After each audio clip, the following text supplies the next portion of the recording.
Listened to is more active and focused, and heard is more passive and automatic. I'm not sure the listening tour is going to go really well when the governor shows up and says, I'm going to listen to you, for people who say we haven't been heard for decades. Why is this going to be different?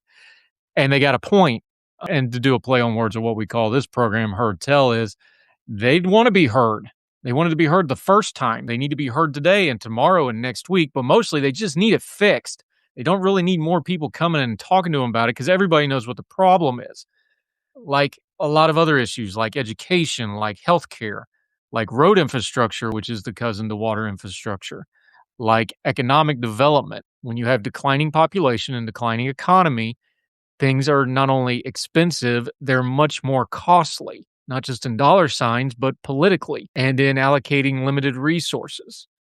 When you have smaller populations that have been declining for years, their infrastructure is much more costly, not just the dollar sign, but now you've got to tell politicians to allocate money for areas that electorally don't matter as much as either. There's this great wordplay going on in the state of West Virginia.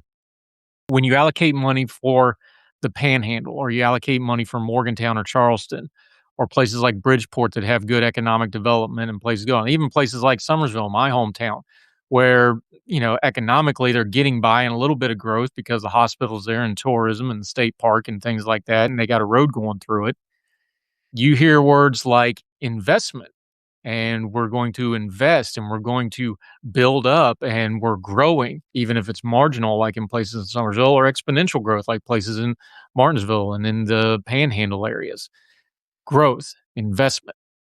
When you get into the coal fields and you got to start spending a lot of money on water infrastructure, though, now we got to talk about being cost efficient and being stewards of money and being careful with things.